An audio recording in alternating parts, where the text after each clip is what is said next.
Ladies and gentlemen, boys and girls, welcome back to another Sporting160EN podcast. This is podcast number 85, titled Campeoes de Novembro, because we were just doing the math. Nobody can catch us, even if we lose to Moreirense. But let me go straight into the panel as always, starting off with my main man, Steph. Steph, how you doing, bro? I'm doing pretty good, man. So it's a great feeling to be in first place. It's a great feeling to actually do a podcast in first place because our podcast, most of them we do it with the losing season, and it's just a great feeling. Yeah, exactly. And also joined by my main man, Christian. How you doing, bro? Campeoes de Novembro. How could I not feel great? I'm doing pretty good, and I'm hyped off that. I'm hyped off another 4-0 drubbing, while our fucking rivals flounder around helplessly. So we're just too good. That's the problem. We're too good. So we'll talk about it. Exactly. Before we go in straight into that game, we got quite a few Twitter questions. So let's just jump in. Let's get started. First one coming in from Mundo de Leão on Twitter. He asks, do you guys think Nuno Mendes should be in the Portuguese national team? I mean, can I take this? Go for it. Hell yes. Look at if we just look at the numbers, I don't have them right now. Mario Rui is doing nothing special to be getting a call-up from the national team. How is Nuno Mendes not getting... Bro, I don't even want to say the Benfica kid, but the Benfica kid deserves more of a shout than Mario Rui. We can get Cancelo and play Cedric and fucking Ricard Pereira or whoever else on right back. But anyways, and play Cancelo at left back, if anything. But Nuno Mendes, of course. I think, of course, what a stud that player is. Next question comes from Joel Da Silva at JoelLeão_073. Quite a good one. I'm going to ask both of you this question. Thoughts on the whole police intervention at Sporting, Benfica, Santa Clara, etc. Do you guys think there is any hope Sporting can get the 15-16 title attributed to them? And if so, do you think Sporting deserves a compensation to make up for it in monetary form, for example? That's a good point. First place normally gets a higher prize money, so I think Benfica should pay Sporting the difference in case they do get relegated. And I'm not too sure if first place would even have gotten more in terms of Champions League money. But I can't remember if back then second place had to qualify or not. Maybe not. But anyways, I don't think so. I think all three went that next season. But anyways, what are your thoughts on this whole police intervention? Christian, I'll start with you, dude.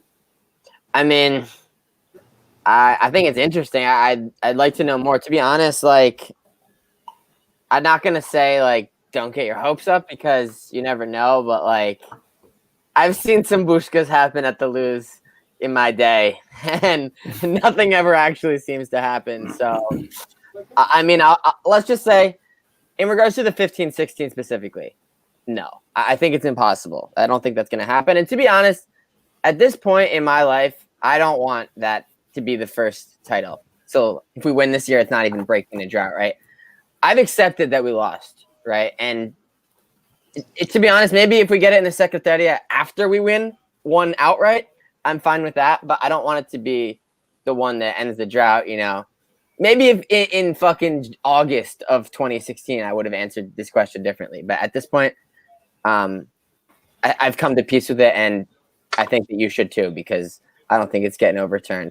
In regards to Sporting specifically, very curious to hear more about the specifics. I know it has something to do with Álvaro Sobrinho, who is a large shareholder at Sporting. So I think it's the time frame is 2014 to 2016 or 17 or something like that.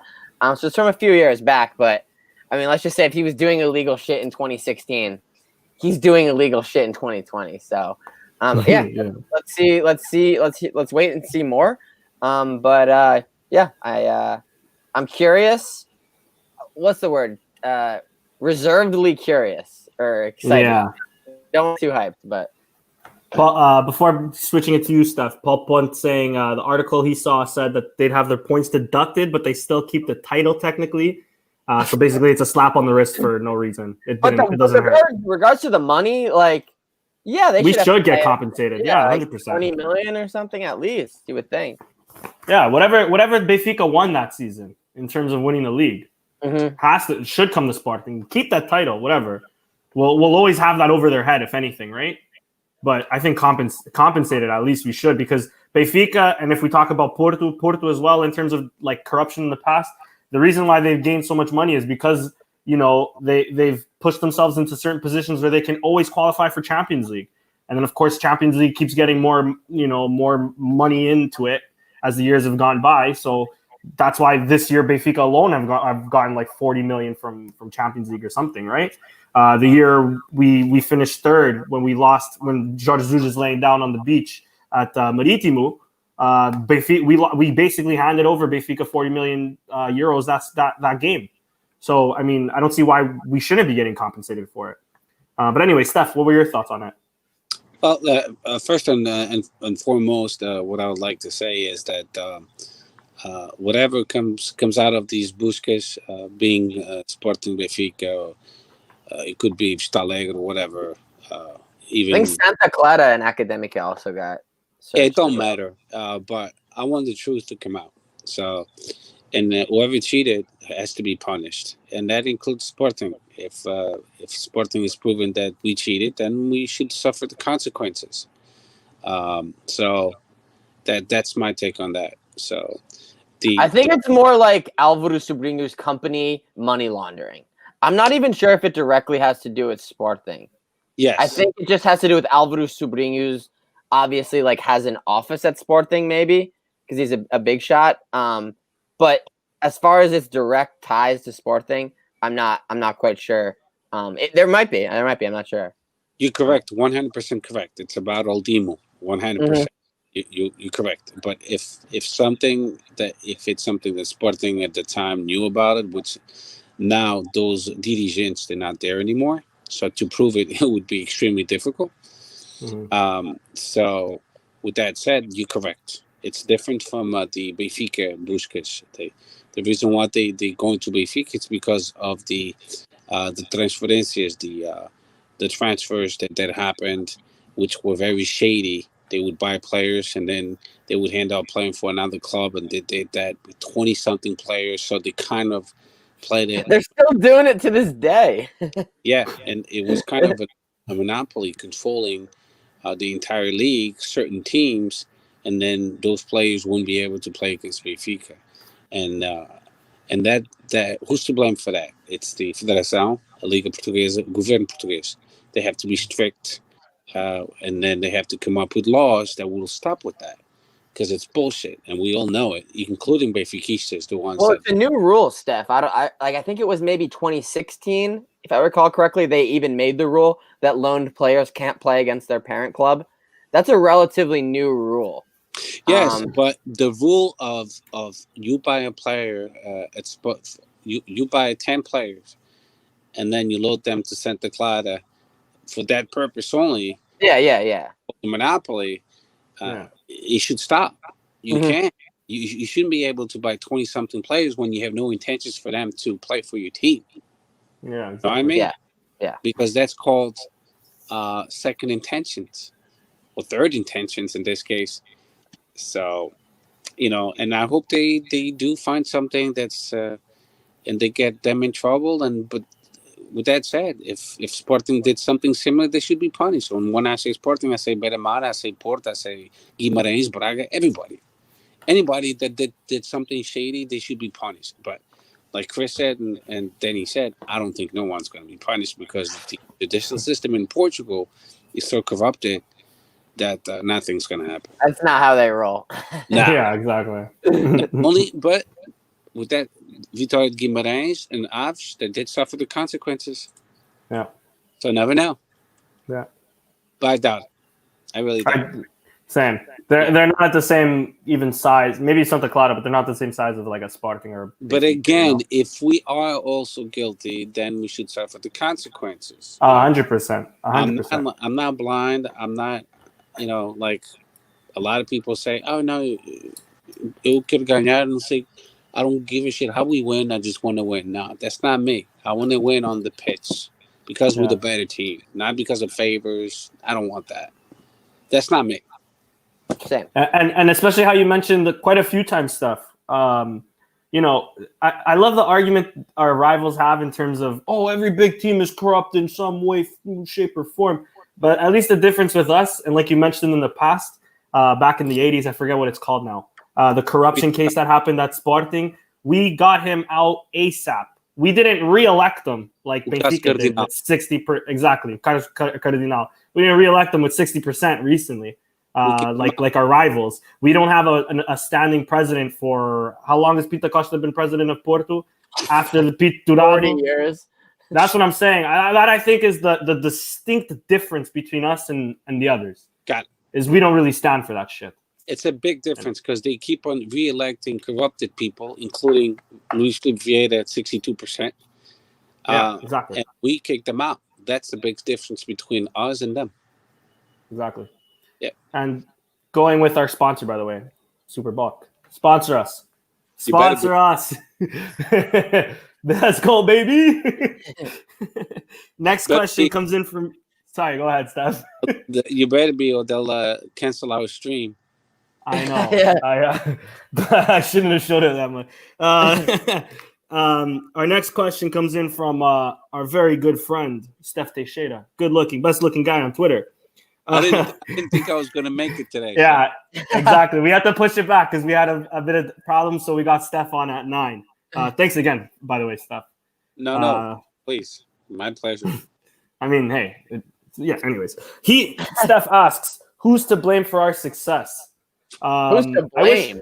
I wish who's well, in such a negative way. I wish Nando was here because I really do want to. I wish I was there last week to talk to Nando about Amorim. But I've seen Nando hasn't quite changed his mind yet. But Christian, I'll ask you, who's to blame for our success? Varandajin? I think it's a combination of... I definitely think the team is better than the team last season. Chief. The team is way better. vibing with the coach, it would appear, and the coach's tactics seem to be working. I think that outside of a couple of the games, like Portimão, Tondela, who else did we beat? Well, Guimarães currently. Guimarães. Pastoreda was, Gil Vicente. Yeah, I mean, I think we still need to see them play more tough games, right? Obviously, they did well in the 2 tough games that they have had, right? So that's good, but obviously there's still more time. Who's the main thing to blame, I would say, is just having more like quality and depth. Having options off the bench is just like a luxury that this team hasn't had for like 2 or 3 years. Exactly. Yeah. I just think that it's kind of like it's some people like it's their like the NBA team building. They're like, just get a bunch of players and they'll figure it out. Like that's a legitimate strategy. I just think that better players have figured it out, at least right now, or they've figured it out right now. They're playing well. Players like Potter, like having career moments.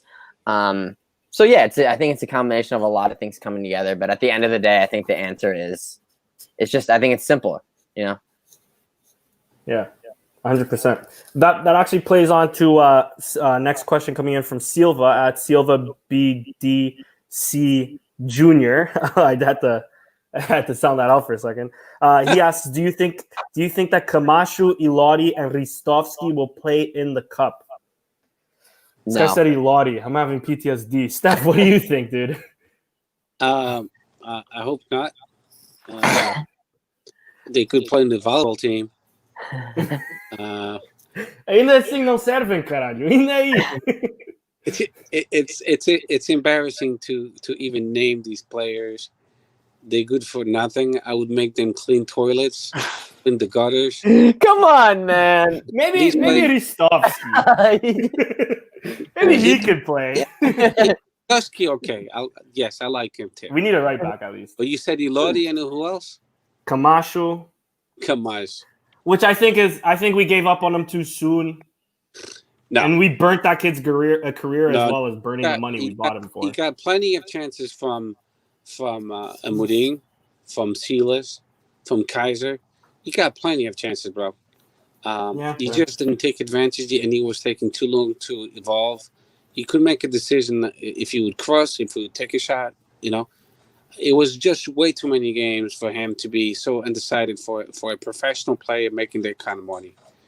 So, the one that bothers me the most, it's Elordi, because he's good to apanhar figos. You know what I mean? Got to be told to apanhar figos. He's good for nothing. Yeah. That was really the biggest mistake by Varandas. But he redeemed himself in the summer market by listening to Amorim. So. Yeah, fair.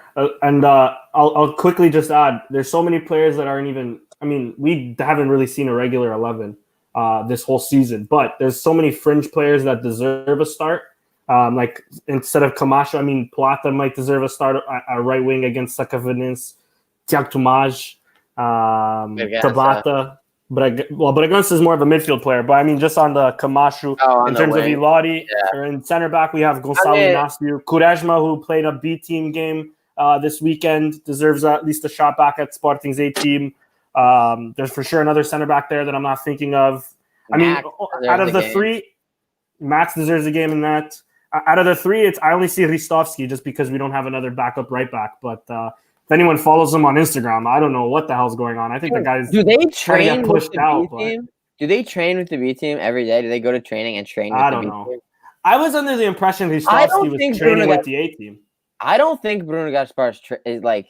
I always see him like with his kid. Like I don't think he goes to Alcochete and trains. No, I don't think so either. Unless I'm mistaken. It's almost. I don't know if you follow Bolasie at all, but Bolasie doesn't show up to the Everton training either. Like I see him doing workouts at home. What the? We're just paying these guys like what? Like what? 20 like 1.4 to like 2 mil a year to just like chill, depending on the person. Must be nice. Yeah, it must be nice. Yeah, you just chill in Lisbon and do nothing, legit nothing. You can like go for a run if you want to like. Maybe play again someday. Like you can. That's literally the bare minimum is just staying fit for them. Like that's amazing, and you're getting paid for that. That's fucking must be nice. Next question. Sorry, go. No, yeah, I agree. Sorry. Next question comes in from Anthony Menez at AnthonyM_SCP. He says, repeat question from last week since I left it too late. Nuno Mendes versus Porro. You can only keep one. Ooh, who you got? Which player is more influential to the team at the moment? I'm gonna go with Porro. What do you guys think? Those two. It's a tough choice. They're both like good. 19 and 20, right? I think I'm gonna go Nuno Mendes. I think he has a higher ceiling. I'm gonna go with Nuno. It's because he's Portuguese as well. Hate the Spaniards, man. Come on. Nuestro hermanos. When it's convenient, we call them nuestros exactly.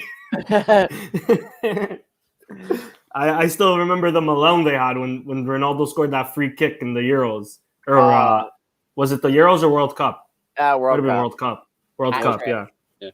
Yeah. Let me tell you what a free kick that was. We have the best left fullback and the best right back of the Portuguese league as we speak.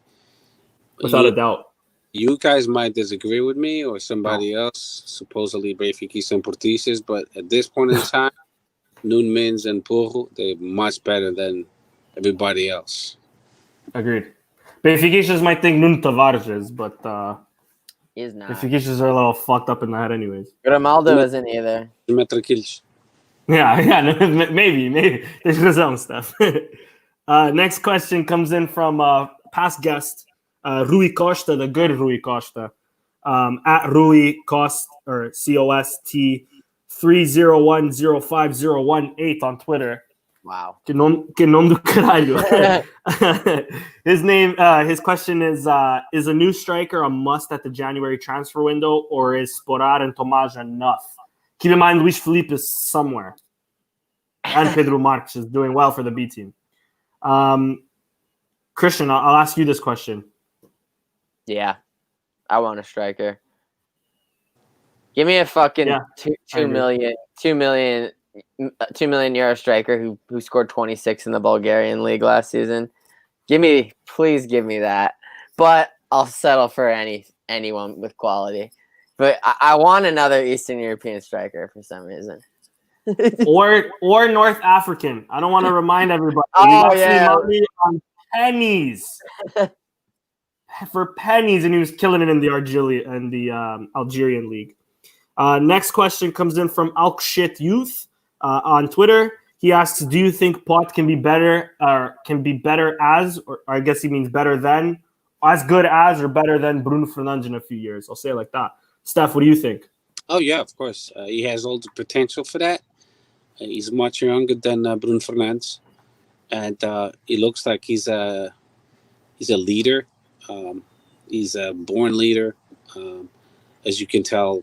When he plays on the pitch, he's always readjusting his teammates, and he's only 20. He's not that, so he has a lot of room for improvement. So I think he could be better than Bruno Fernandes if he listens to his coaches, and I think that he's a good listener, and he's just going to get better and better. For sure. I 100% agree. Our next question actually comes from our chat, from New York's finest, Johnny Singero. He asks, do we have the option to buy Poru if we want? I'm actually not too sure. Paul here says he doesn't believe so. I think it's yes. I've gone back and forth. I've seen both answers. I'm pretty sure it's yes for 9.5 million euros. Which would be a steal. A little bit less. I heard for 8 million. Really? I thought João Castro tweeted out like maybe 3 weeks ago to a month ago that we did. So I considered him a definitive source. Yep. Because he probably got it from someone.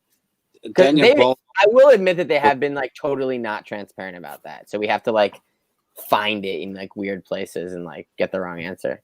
Yeah. Let me just say what's up to Danny. Hey, Danny Baldwin, what's up, man? I think that's slowly becoming our number one fan. Yeah. Next question comes in from... He's from Texas. Oh, is he really? Yeah. Howdy, bro.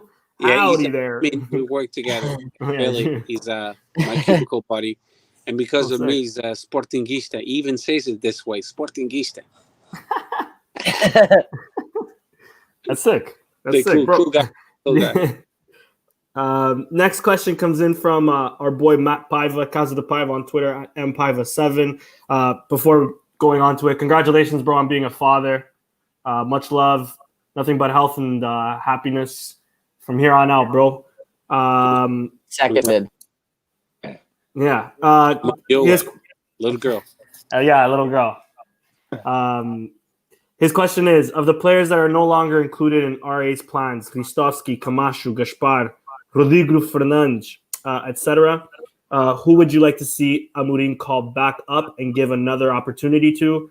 He says, personally, for me, it's still too early to quit on Camacho just yet, given his age. I actually 100% agree with you there, Matt. I think we gave him a lot of chances last year for sure.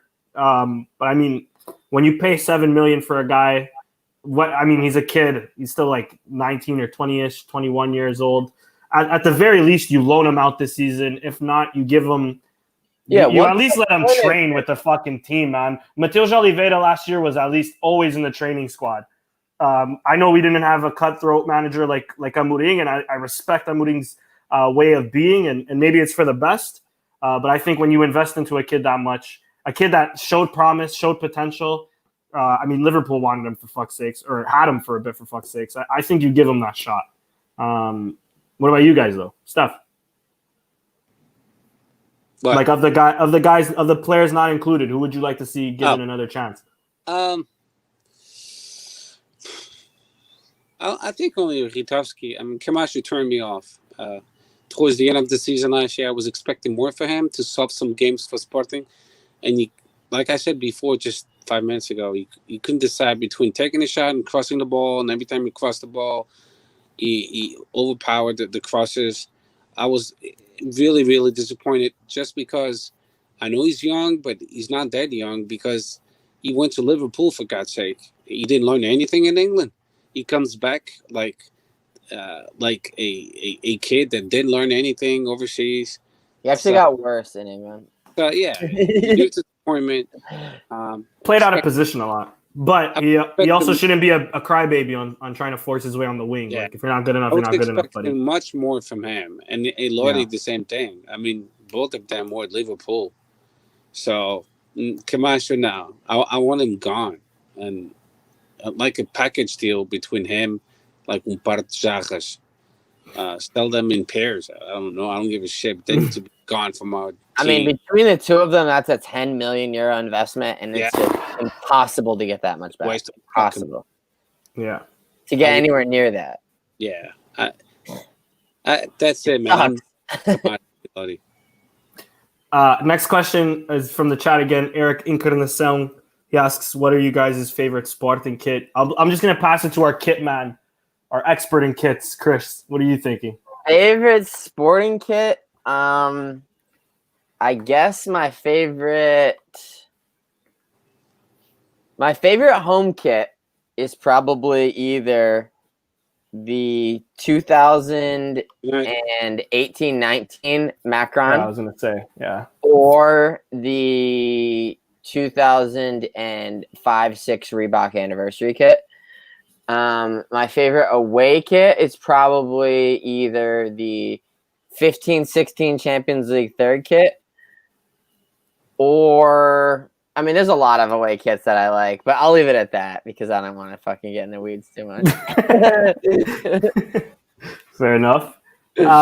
Next question comes in from Creator90 at Creator90, creator with a 0, not an O. He asks, who's been the biggest surprise for you so far in the team? Steph.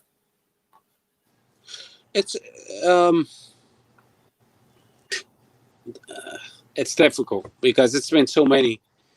But I'll say Nuno. I didn't expect Nuno Santos to be this good. I knew he was good. The kid was class. He had a crazy season for Rio Ave last year. I didn't expect him to be this good. I think he should start every game. And ahead of Jovan, and I love Jovan. I think it would be, for me, Nuno Mendes. Why? And I'll tell you why. Because he's only 17, 18 now. Yeah. And he behaves like he's a seasoned 27 years old player. His level of maturity and the way he plays on the pitch, it's just amazing for someone that's so young. He's full of confidence. And he made everyone forget about, guess who? Acuna. Yeah, which is extremely difficult. Who remembers about Acuna? Nobody does. Nobody even talks about him. And an international from Argentina and Nuno Mendes from the sub-21 team, under-21 team, made us all Sportingistas, including Portuguese and Benfica, forget about Acuna. So by far, I wouldn't say by far, but Nuno Mendes, but I'm content with Pot, Santos, Palhinha, of course, João Mário, Adam, Fedal. Now, we were a little bit harsh on him, but I think we forgot that when he came to Sporting, he was hurt. And finally, now he's nice and healthy, and now he's showing all his qualities. Even Neto, he's been okay for such an average player. So the whole team is pretty good, you know.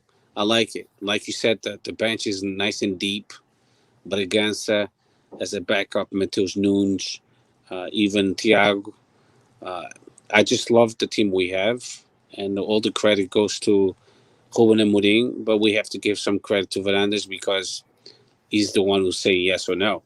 Yeah, so, for sure. We gotta give him the credit when he deserves it. Yep. Let me quickly read off this comment from Juicebox Leal, saying how he's very content with the team right now. Hope we can continue on this path, but can't help but think how nice it would have been to have Bruno in this team with Amorim. Could have had a nice title run. I agree.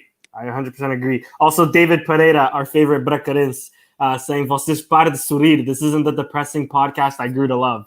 Hey man, who knows? Next week, Yeah, in a few yeah, you weeks, never it might know, go man. downhill, buddy. We'll be back. Hey, I have a This feeling we'll be back. this is one day. Sporting. Yeah, exactly. hey, David, I'll tell you what. I will no longer call Braga Benfica B because you guys won. Twice now. Don't forget they won last year with the Mourinho too. Yeah. 2020 has really been a weird year, huh? Next question comes in from M_Freitas18. In this title contending year, Sporting had to be almost perfect. In title contending years, Sporting had to be almost perfect. Minimal losses.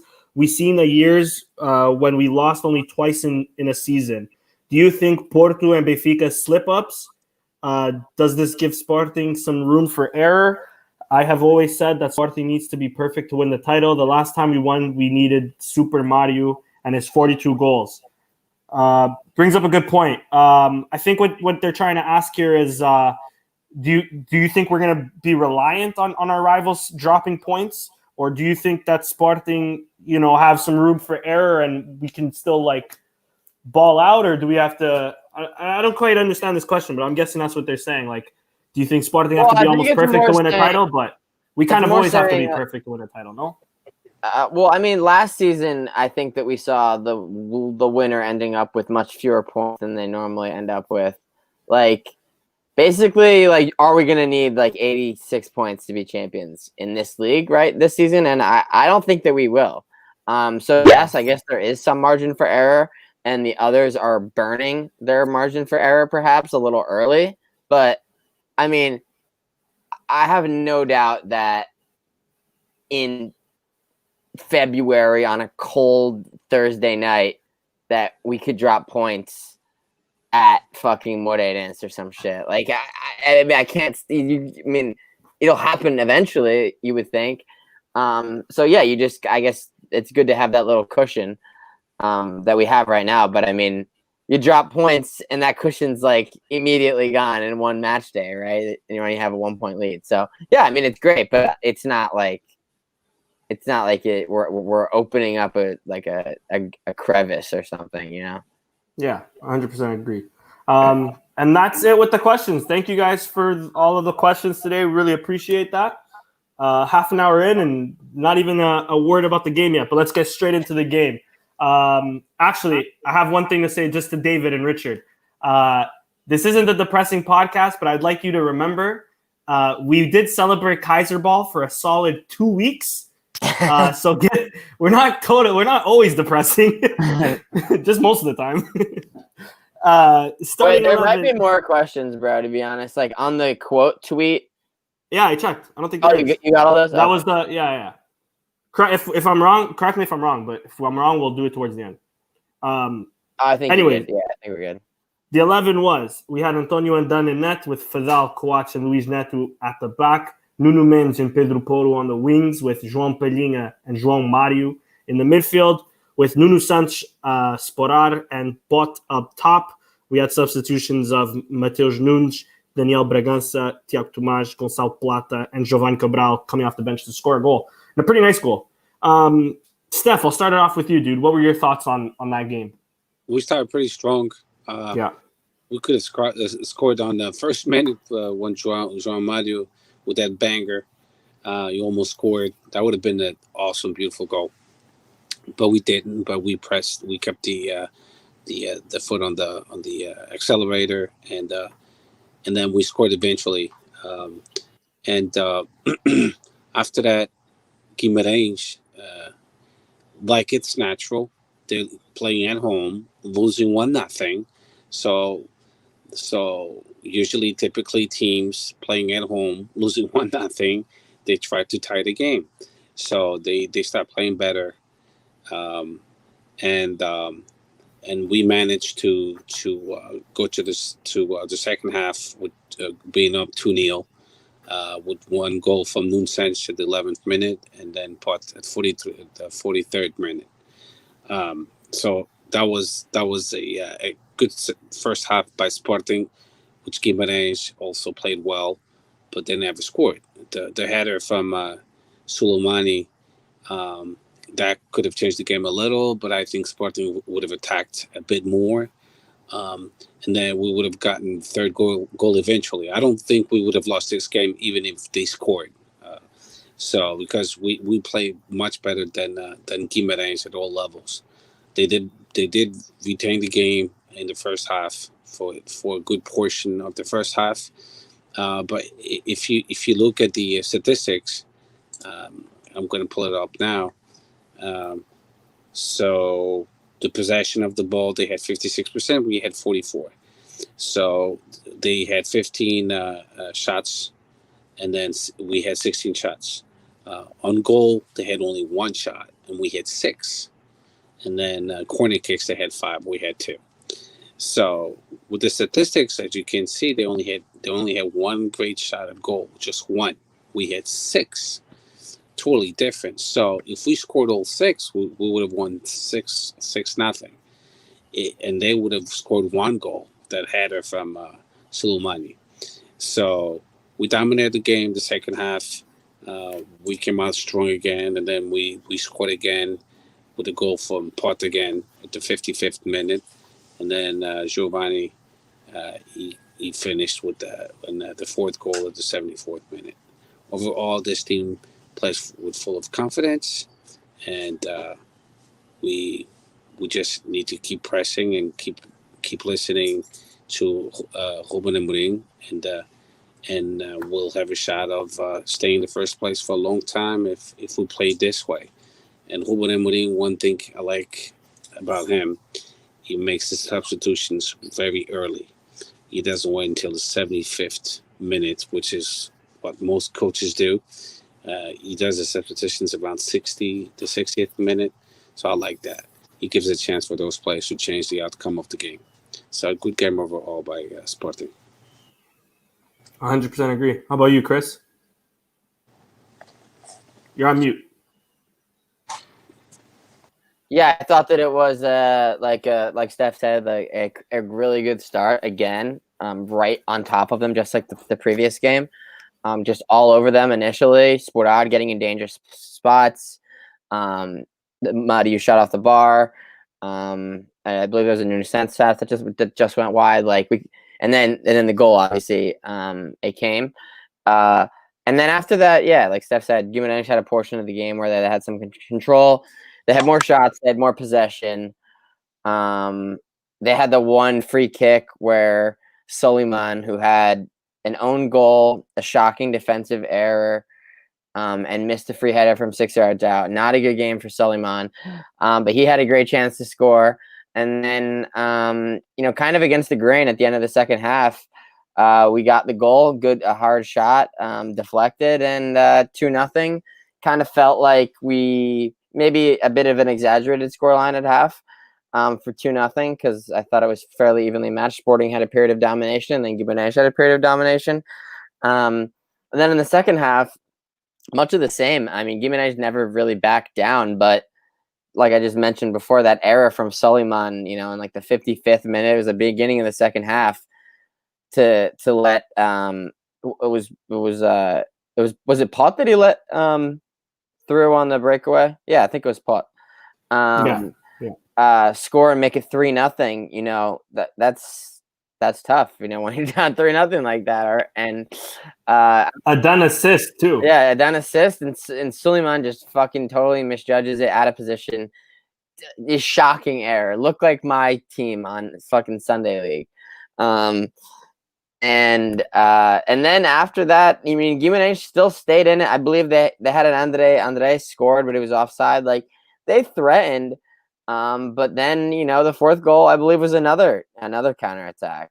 I thought Sporting was incredibly efficient in this game. It wasn't the total just obliteration beatdown that the Tondela game was, but it was the same scoreline.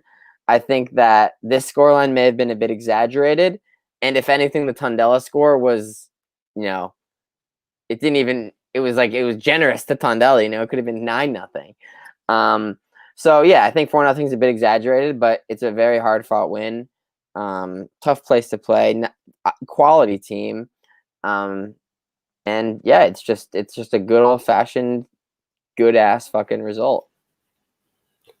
Yeah.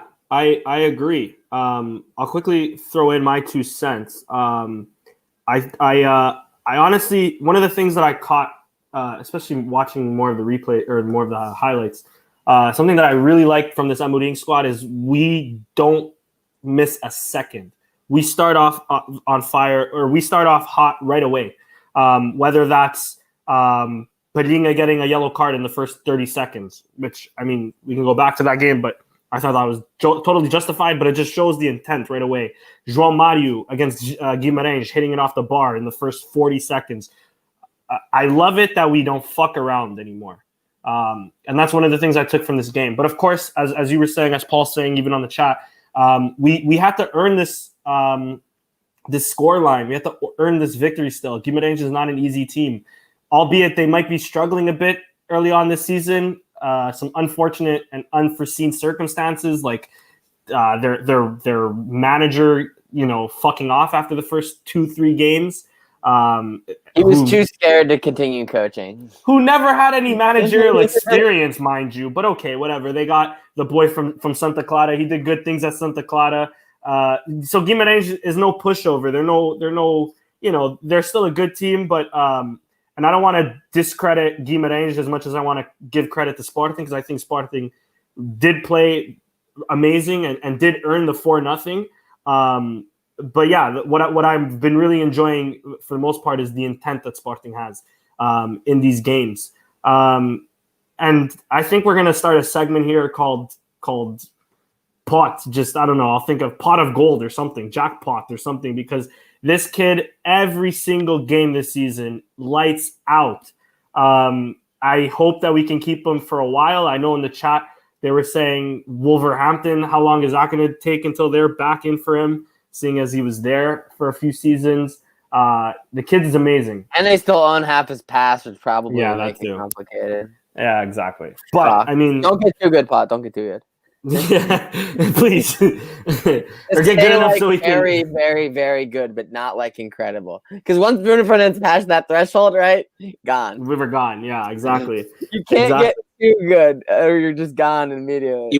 He was nominated the best player midfielder this month. Yeah, October, November. Yeah. So that, I mean, with Pot, I think the future is bright with us, especially in the midfield. He didn't get the full 90 minutes, so I don't know how well he is in terms of stamina and fitness and all that. But I did enjoy João Mário's cameo or performance against Guimarães. I thought he did really well, aside from not only the shot off the bar, but just his whole game in general. I got nothing else more to say that you guys. I think he doesn't really have bad games. I've determined. Another one, yes. I love Padinha. His bad. Love him. Oh, did I lose you guys or did? No, we lost Chris. Am I back now? Yeah, you're back. Go ahead, Chris. I was just saying, his floor is so high. His bad games are still or he doesn't have bad games, or his average is still so high, But don't forget, he's a midfielder. So yeah, he just blows everything up, man. He's the top of the league. He's got 7 goals, I believe. 7 or 6. Yeah, he leads the league. Yeah, he leads the league as a midfielder. So yeah, it's insane. It's insane. We replaced Bruno Fernandes with Bruno Fernandes, essentially. Unless anything else is meant to be said, guys, who's your man of the match? Unless you got anything else to say. It's got to be Pot, of course. Yeah. 2 goals and 1 assist. Yeah, I agree.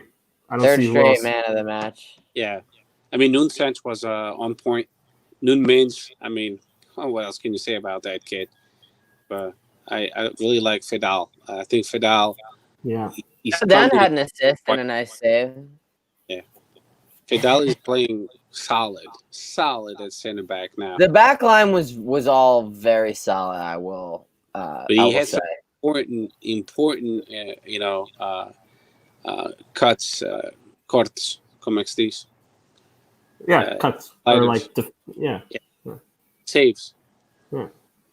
He was great. Juicebox Leal asking, what did you guys think of Nuno Santos' reaction when he got subbed off? I actually didn't see it. I don't know if you guys seen it. Was he pissed? I think he was. I didn't see any negative remark. Yeah, I might have missed that too. Yeah, I didn't see it either. Johnny saying Nuno Santos was indeed pissed when he was subbed off. Hey man, I love the kid even more if that's the case. Yeah. I love the kid even more. The fact that he still wanted to play, and we had he threw a fit. Juicebox Leal was saying the fact that happened and we were already up. We were up, I think 3-0 by the time he got subbed off. Let me just confirm that. Stat padding.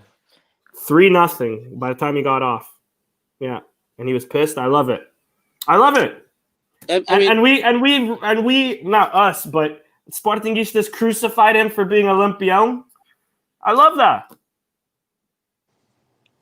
So nothing you know more to what? say about that. He's my favorite Olympião. I don't know. Between him and Amorim, I don't know who's my favorite at this point. Both. Both, yeah. That's it. All right, cool. Let me go back to some Twitter questions as well, because I did Cynthia miss them. Too, though. I must say, I like Cynthia too. Of course, yeah. But I don't consider Cynthia Olympian. I consider her. Well, she is Olympia. It's not derogatory to call someone Olympian. No, I'm kidding. It's a nickname, like Lagarde. Same thing. Exactly. Yeah. I don't get offended when people call me a Lagarde. Anyway, so Johnny and Mysterious Donut saying he threw a bottle on the floor. That's amazing. Anyways, I did miss a few Twitter questions. So let's go back to that before we move on to Modalities and etc. First question coming in from Lauren. Her ad is Mary Chipmas on Twitter at Lauren Yeno with 3 O's. How long do you think we can keep up our strong start to the season? And who have been the 3 standout players so far? How long do you guys think we can keep the strong start so far? I think at least through the end of the year. Yeah, I think we could finish really strong because we just spoke about that offline. So we play Campeoes for the Portuguese Cup, which could give those minutes to our bench players. Then we play Modalities at home. Then we go to Famalicão. Then we play against who do we play at home? The third game. I know the last game is Bulnes. I'll check. Give me a sec. I totally forgot too. You said it too. You said that. Oh yeah, Famalicão. Farense. Em casa. So it's the Campeoes. No estádio. Jamor. Yeah. They don't have the enough lighting on their stage. Wait, it's who in Jamor? Oh, Secavenense. Okay. Secavenense, fantastic. Yeah.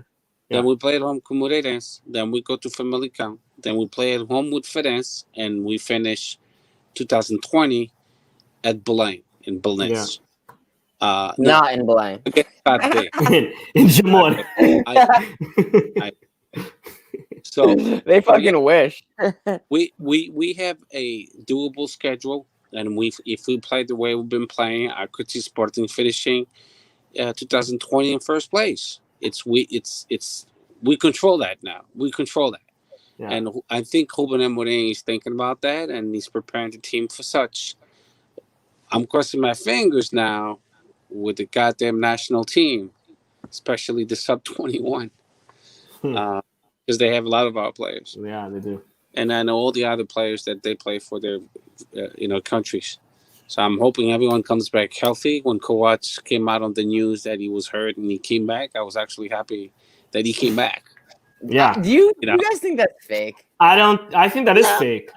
I think only fake, because he's not the starter. I just watched him play 90 minutes every. Yeah, he doesn't want to go there to sit, and with COVID and everything, like I wouldn't want to fucking fly to South America to watch a game either.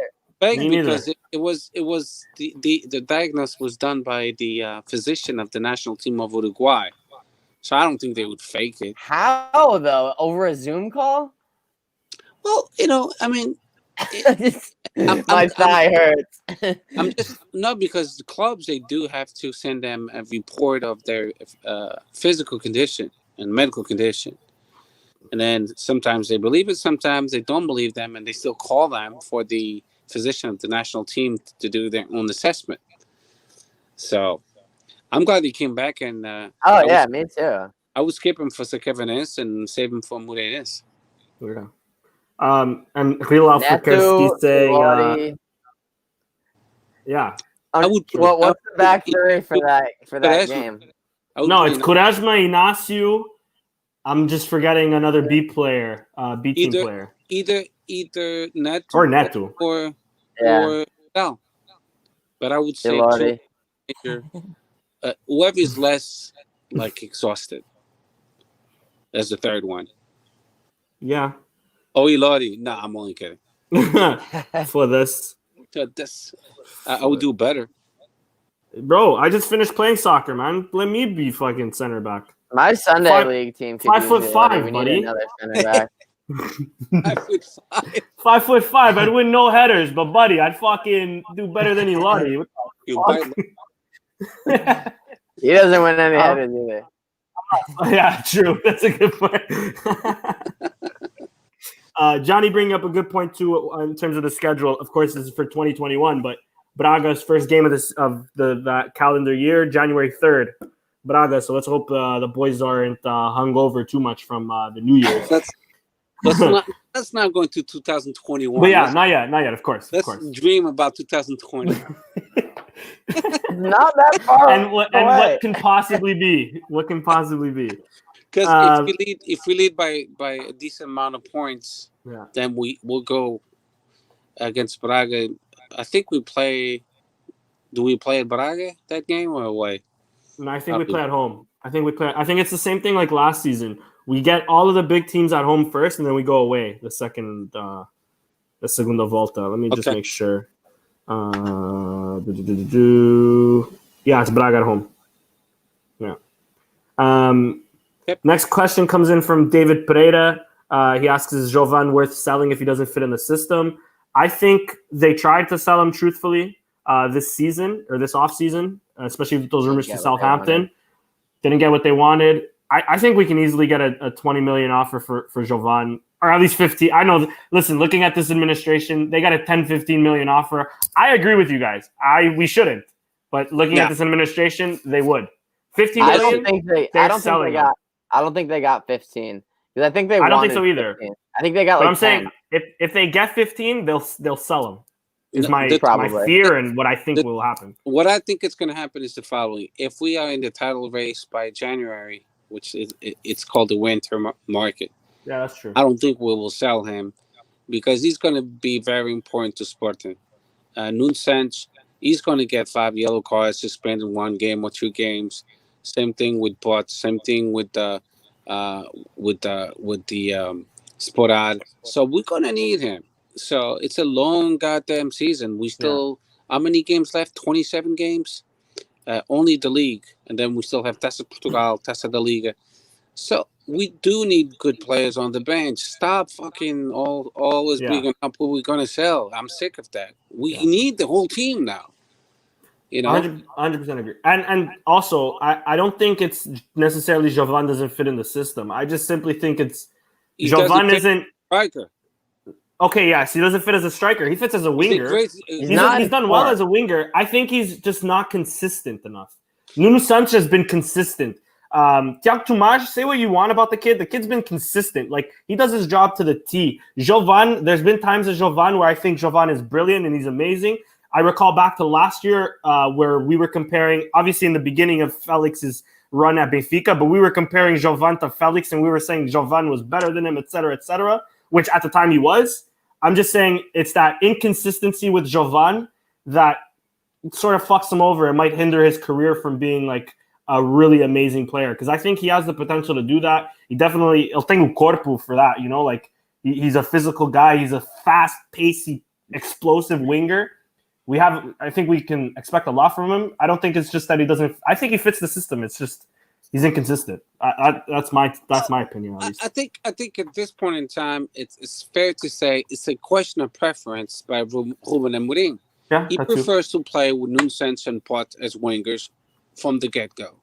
Then on the bench, he's got, this is what he had against Guimarães: Gonçalo Plata, Luis Maximiano, he plays goalie, of course, Christian Borja, defender, Mateus Nunes, he plays. Oh, there's another center back for us that we couldn't think of, who ended up staying. You got Jovan Borges. He's a winger. He's not a striker. And then you have Tiago Tomás, which he pressures really well. He needs to get better in finishing. But he's one of those players. He's annoying to any defense. He will run. He won't stop running. And I love that about the kid. Then he had Rodrigo Fernandes. He's more a midfielder. And Daniel Bragança, which could do João Mario's position if need be, which he did. Yeah. So it's a question of preference at this point in time. But I love having Jovan Borges, Cabral on the bench, because maybe Nunes next game is going to be off. And Ruben Amorim is one of those coaches that if he has to do a substitution at minute 35, he will. O Sérgio Conceição, he did that. Yeah. One day we're losing against Portimonense. Coaches now realizing, I can do substitution as soon as I need it. So I don't think we should sell him at all. So we're doing well, agree. And we need a strong team on the bench as well. 100% agree. These are the good headaches to have. Yep. Who to start, These are good headaches. Next question was from Fabio at F21 Ramos. And I believe this is the last one until Alfrekerki gets back on us in the chat. He wanted to ask us a question live, so please do so now, Rui. But anyways, Fabio asks, what are some of your guys' expectations at the start of the season versus how we're performing now? Chris, I'll give that one to you, dude. Because I know expectations weren't too high in the start of the season. Too. Expectations were try to be in the mixer for third, right? Because third would be a Champions League playoff. I guess we've had to retool our expectations, or retool what we expect. But I also think that it's been aided by, obviously we're winning, but our rivals are dropping points. If our rivals I'd also have 5 wins and 1 tie, and we all had the same points, would the conversation be the same? Maybe. But I think that not obviously us playing well and our rivals playing bad it's a double benefit, right? So I think right now we're benefiting from the double, or either triple, because both our rivals aren't really tearing it up, despite Porto getting a result this weekend. Barely. Quick little point here from Paul Pont. Benfica conceded 9 goals in the league at this point, the first time since 2001, 2002. Who won the league that year? Buddy, has it been that long? Boa Vista. 2001, 2002 was us. Nah, I'm just kidding. It was the following year. And and we know it too, so. All I have to say, I'm going to put my 2 cents into this. Yes, please. Is that when the referees are neutral and they let the players be and play the game, then the best team will win, like Sporting did against Guimarães. But when they make grotesque mistakes, like as José Alvalade against Sport, that PK was a PK, we could have missed, but we got robbed of a PK, even with the VAR. And now against Portimonense, another goal that was taken from Portimonense. The question of intensity, is that a foul that only applies against Sporting, I guess? Against Porto, never applies. Porto's had 2 phantom goals ruled out in 2 weeks by their opponents. Big time. And I can see the tendency of, I don't know what's going on, to favor Porto lately.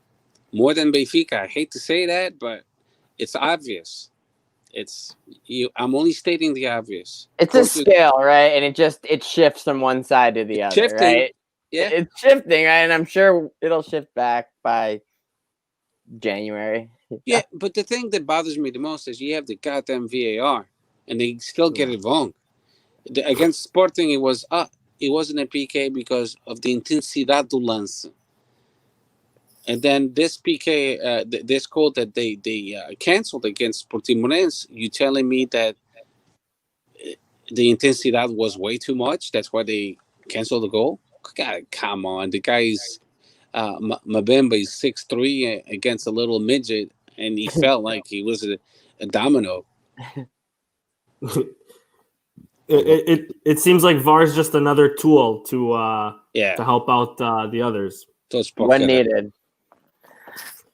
Sorry, let me just try to quickly find word for word Rui's question from last Porto should week. be 2. They should be like in 8th place or something with -4 points. Oh, his questions are in the chat, Danny. No, I'm saying from last week. Because it's something about time travel, but now I'm just trying to find. Do you think time travel is possible? Okay, there you go. That's what it was.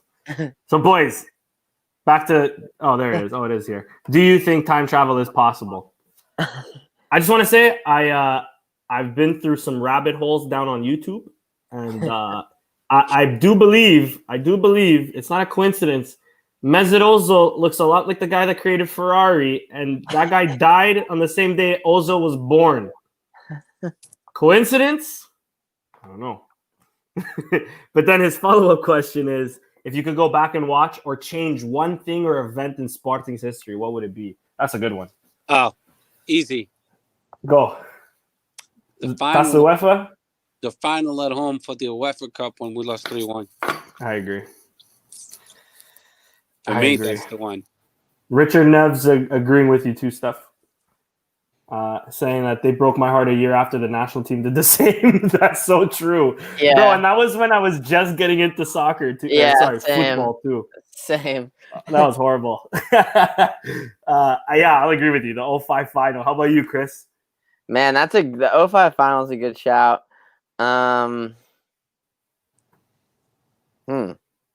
Season Taça Portugal against Aves.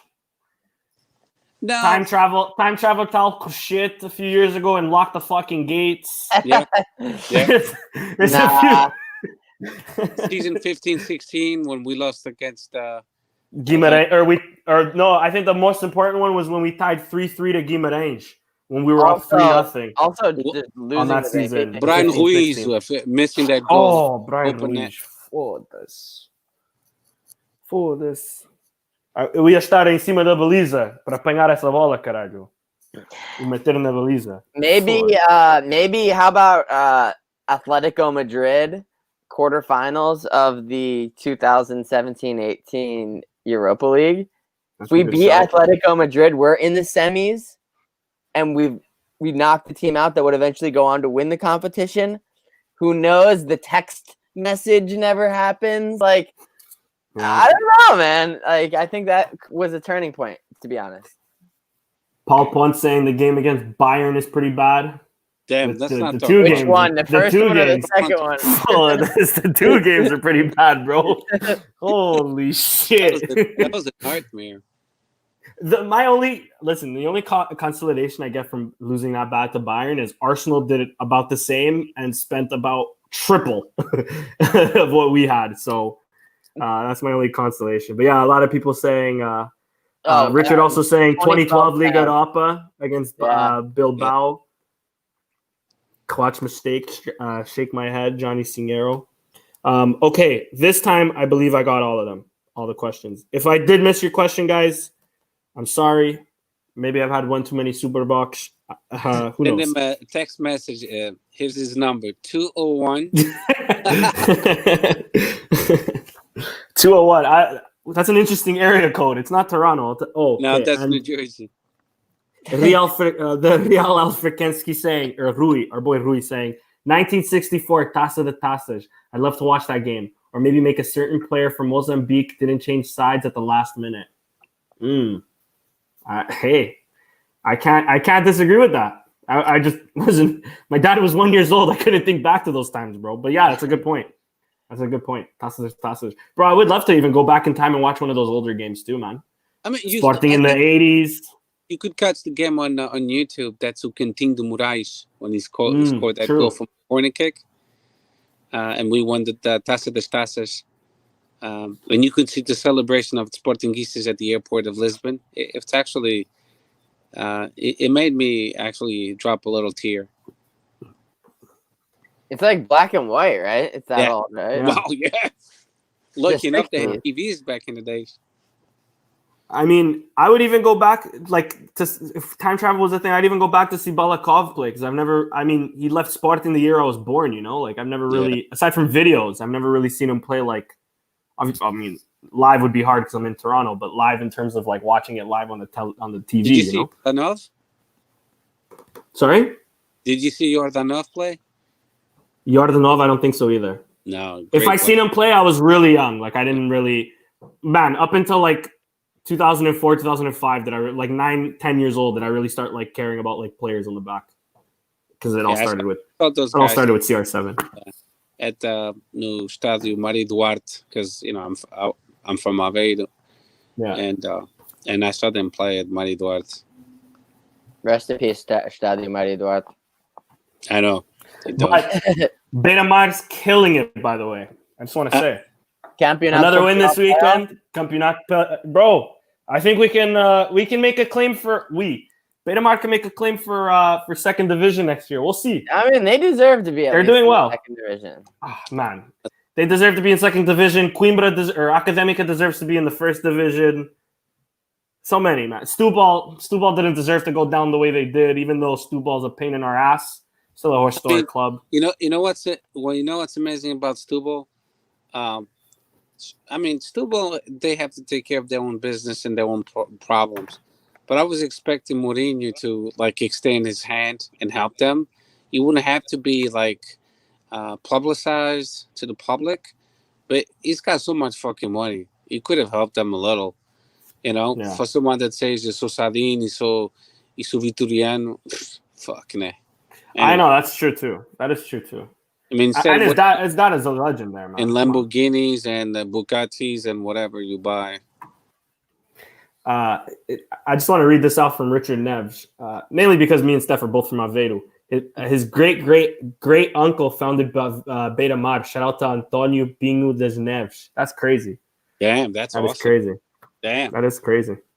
One of the most pressing memories is that Sporting Benfica game, first game that Seek carried live, when Balakov scored right at the start in the middle of the smoke from the torches. That's amazing. Yeah. And to the people from Aveiro, as putas na praia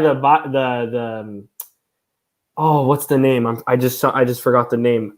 Oh, okay, I'll say Praça de Peixe à noite. I've had way too much fun there. And let me go straight into the Modalities. Of course, we had Sporting beating Guimarães 4-0 at home for the soccer, but the basketball team beat Vitoria Guimarães as well, 112-71. We had our hockey team winning a Clásico, 4-2 against Porto. Sporting B, of course, 2-1 against Fontinhas. We got off to a fire start that game. Pedro Marques scoring 2 goals, who was recently on our bench like a few times this season. So shout out to Pedro Marques. He's been doing well. Bruno Page as our captain. Love to see it. Our volleyball team also beat Guimarães. Guimarães got dicked down from us this weekend. Let me just say, 3-0. Now I don't know if that was the women's or the males. I have to apologize for that because the males. The males. So then the women beat 3-0 Club Cairus. Is that correct? No, Perfect. That was the males No? too. The females didn't play. And the males too. Oh, okay. Got it. The females didn't play. Our females didn't play. My bad. So the boys won 3-0 against Guimarães and Club de Cairus. Our female soccer team, of course, killed dos Francos 13-0 at home. And our futsal team also killed Asmej 8-1. Our Tenis de Mesa beat, I don't think I will be able to pronounce this, Guilhabreu 4-0. And then our hockey, the Feminina, beat Dojal 13-0. Viva Sporting. I don't think I missed anything, but if I did, I do apologize. Basket? But yeah, You missed today's basket. I score. said. Oh, okay. Oh, what was today's? Today, If the you know. handball team, they won against Adi Saint-Journès 36-22 at home. So we remain in first place with 9 victories, no defeats. And last but not least, our volleyball team, we went to Germany, and even though we lost against the German team 3-2, because we had won at home 3-0, we advanced to the 16th round, the round of 16th, to the CEV Challenge Cup, and we lost against HG Jensen. But you know, still good because we advanced. So, congrats to our volleyball team. And Johnny, sorry, I was right the first time. I just second guessed it because I was thinking Bara was something else. But it's as I was thinking Praia de Bara, but Praia de Vagueira also fire, bro. I agree. Yeah, and thank you, Rui. And they lost today in Germany. Yeah, 3-2. Perfect. Oh, also, before we move on to just previews, just a quick mention of Bruno Tavares, who got shot in the What chest. the fuck even happened? He was I was like, about to ask you guys. it was his friend, right? It was like an accident. A group A of friend. friends, and then by mistake they and I mean I know about guns because it's part of my job, and it's I always, as soon as I get home I lock it, and you don't play with it, you know. Yeah. So it was by accidental discharged, and he was aiming at his chest. So He's lucky. He's lucky. He's very lucky.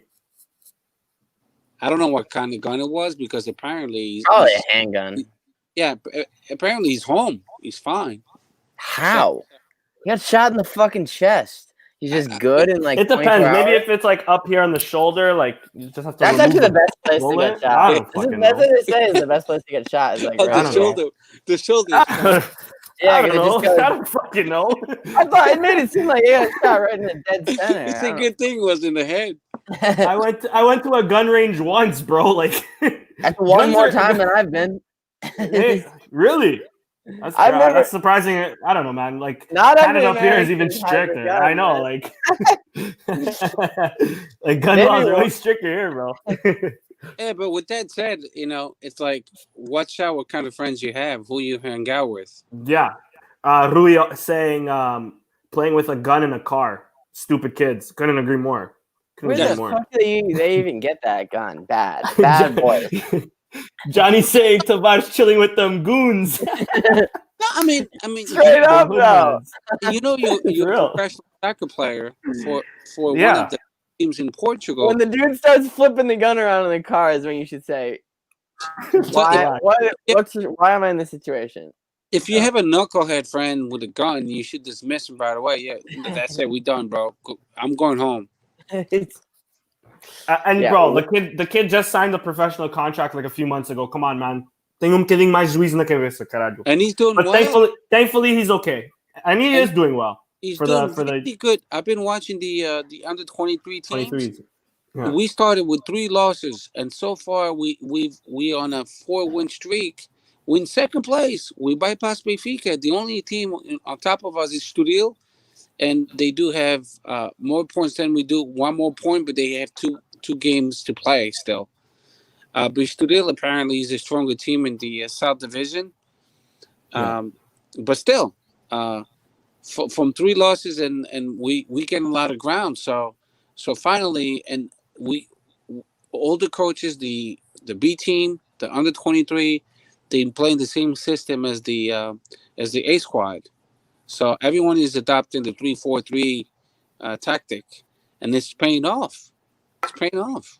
So, and which is great, because if Amorim, if he's short of players, you can any day, anytime pick up a player from the B team or under 23 squad, because they all playing the same system. So that's good. Yeah, Finally, exactly. common sense. Exactly. So I don't want people to think we always crushing Varandas, but finally, we're looking good. Not only in soccer, but even modalities. We're in first place in everything, exception for under 23, but we gained a lot of ground. We in second place when we were like in sixth, not even making the playoffs because the top three teams they make the playoffs for the final championship games. Then they have a little league with 6 teams three from the south, 3 from the north to see who's going to be champion. But to me, the most important thing about the under 23 and B team, it's how we develop players. That's what's most important. Yeah, 100%. Last thing I'm going to read out. Richard Neves saying Bruno Tavares was hanging out with Ruben Semedo. Maybe. Ruben Semedo was never even stupid enough to shoot himself with his own gun. No. You know what he does? You know what he does, Ruben Semedo? He has a party with 30 people. Yeah. That is what he does. That is what he does. He would have been when we have the COVID-19 going on. I mean, that's really smart. I hope he does go to Benfica because he's perfect for them, bro. No, I kind of want him back, but actually, I wouldn't mind him back. I wouldn't mind him back. I want to do some shit like this. I want Otamendi to stay in Benfica for many years. Oh, and Vertonghen. let me just say, they doing great. I love Benfica went out to get Premier League defenders in an era that the Premier League refused to defend. Because in 14, 13, 15, those 2015 seasons, bro, Man City were winning. Okay, Man City might be different, but Man City for the most part were winning like 4-2. They were still conceding 2 goals to like fucking Norwich and shit like that. They lost to Norwich, I think, when Otamendi was playing. Fucking Vertonghen. I mean, Tottenham never won a league with him. It makes sense why, or a trophy. You wonder why, bro. It's because Premier League, especially back then, refused to defend, bro. But you could see how important Ruben Dias was to Benfica. Now that he's gone. He's shutting me up. He's playing well for City, too. Yeah. He's shutting me up. Benfica got back-to-back 3 goals against them, against Rangers, against Boavista, and against Braga. Against Braga. And Jesus. Everything happened after Ruben Dias left. Ruben Dias was holding that defense. Yeah. You can't compare him with Otamendi. Also, I feel like Vlaco Dimas is like Frangissimo now all of a sudden. No, he's been that way though. Vlaco Dimas, he's a good keeper. Don't get me wrong, but he has a mistake in him. Yeah, a mistake or two. I blame more Otamendi on that goal because you went for the play. Yeah, he did go for it too. Yeah. And he was avoiding the shock. Yeah, I think they're both at fault for that. Yeah. But yeah, I see Otamendi also. I like the goalie of Benfica. I think he's good. Otamendi, he's not even good for Belenenses, or even Belenenses in the Campeonato. He's not that good. I don't know why they picked him up. He's down the hill. If he left Manchester City, that's the reason why. That's the reason why he left Manchester City. You know what I mean? Yeah. Mas Steph, não comparas o Manchester City ao Benfica. Como diz o Jorge Jesus.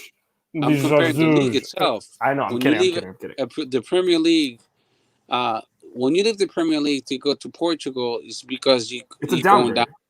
Yeah. You're starting to decline. And Benfica taking that deal, it's because they had no choice. Exactly. But you can, and then you make him the capitão. Yeah, which is stupid. That pissed off a lot of Portuguese players. And Benfiquistas especially. It created a little bit of a dilemma in the locker room. Like, who the fuck is this guy? He just came here and now he's the captain. The chemistry. Also, didn't Otamendi celebrate a title at Toulouse with Porto? Of course. Yeah, he did. And you make him a captain? Yeah. For this? But I'm loving it. Yeah, me too. Long may it continue. And but anyways, before going to Second, just a quick prediction. I won't even go to tomorrow's game so much, but more of the French game. Of course, we're talking Seleção here. Prediction, and I'll ask. Do you guys think Ronaldo's playing? Yes. Against France, I think so. Yeah. Andorra, I don't think so. France, I think so. I think he's playing him. Andorra, I don't think so. Against France, yes, he better play. Yeah. Exactly. He better play. Big stat boosting opportunity tomorrow for everyone. But he came out of the Lazio game a little bit like they put ice up. He had an ankle tweak. Ankle. So I wouldn't play him against Andorra. I would save him for France. He's going to get the 109 goals, so he's got time. Yeah. He doesn't need to play these. He can get half of them tomorrow, though, if he plays. He can get what? Half of the 8 that he needs tomorrow alone. Oh, yeah, maybe. Not guaranteed. Yeah. Lauren saying they should have called up Nani. 100% agree. What a free kick he scored, by the way. Up. He's playing for Never again. Yeah. And he's got a playoff to worry about. He's going to lead the Orlando to an Eastern Conference final. Either, actually, no, he'd have to. No, I think Philly's going to win. Never mind. And anyways, let's be honest. We have better now. Yeah, we do. He's old, unfortunately. You know, Father Time gets the best of everybody. It would still be good for Sporting, don't get me wrong. Maybe not the Amorim team, but we could have used them under Silas and Kaiser, that's for sure. Anyways, let's go into Orlando, New York City FC. We have New York City FC sucks. New York City FC does suck. It's going to be a Toronto FC Philly Eastern Conference final, and I don't want to say any more. But anyway, Sakavinis, who do you guys more so expect or deserve to play? Of course, Max has to be in that. Yeah. But aside from that, who do you guys think deserves to play? Do you guys think that Tabata will finally make a debut or at least a start? A Plata maybe, Rodrigo Fernandes, as we were mentioning, Bragança, Hernan Ribeiro maybe too, Borja. What do you guys think of? How do you think we're gonna transfer?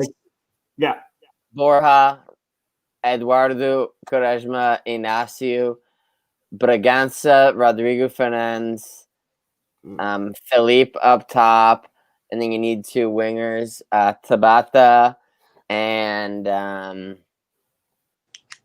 Jovan or Plata. Jovan, yeah. Well, I think I'll only change from. I don't think Felipe will be ready to go yet. They said he might play a few minutes. Yeah, he can play the full 90. Yeah. So I would give it.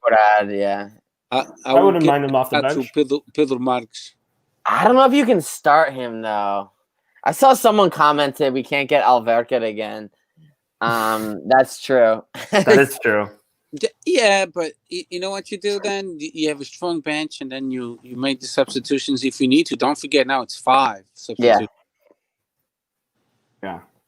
I was going to say the only thing I'll change from your 11 is Matheus Nunes instead of Fernandes.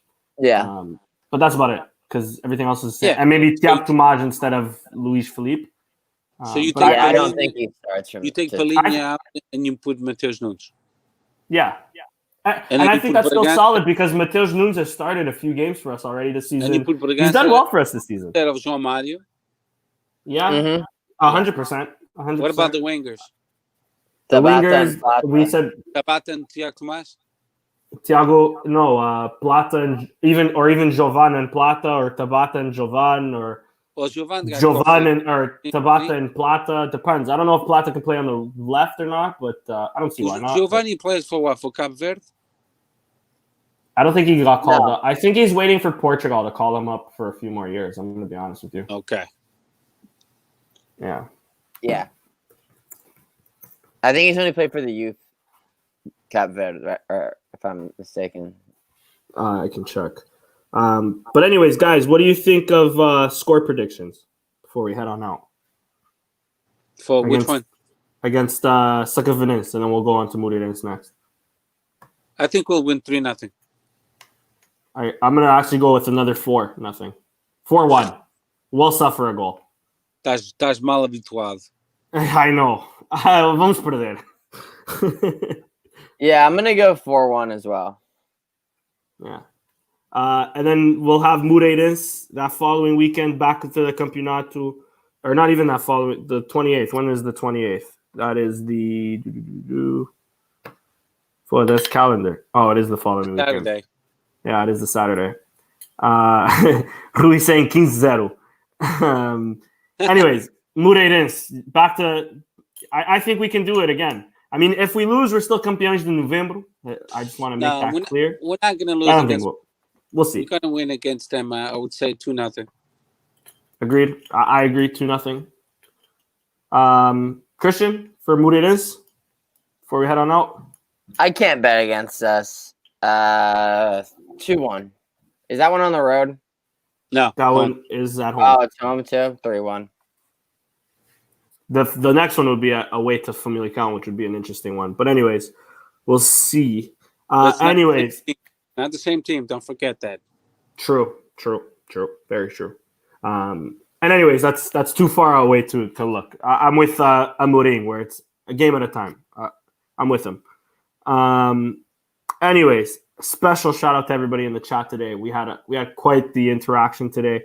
Shout out to Rui, to the real Alpha Kerski, 15-0. Lauren Jenks, New York's finest, Johnny Signero. Shout out to Richard Nevj in the chat as well. Mysterious Donut 7. Shout out to Jolion on Twitter. Who am I missing here? Shout out to Matt Paiva also. Juicebox Leal. Who else is in the chat today? Paul Pont, of course. Shout out to you, bro. We really do appreciate all the interactions, everybody joining us. David Pereira, our favorite Bracarense. And long may you continue to beat your A team. And yeah, ladies and gentlemen, thank you for joining us on Twitter as well. Please follow us at Sporting160_EN. On Instagram, Sporting160EN. On YouTube, Sporting160EN. We really do appreciate it. Thank you for the love and support. We'll see you next time for 86, where we'll still be in first. And long may it continue, because I'm not ready to quit celebrating this yet. Fuck yeah. Ciao, pessoal. Viva o Sporting.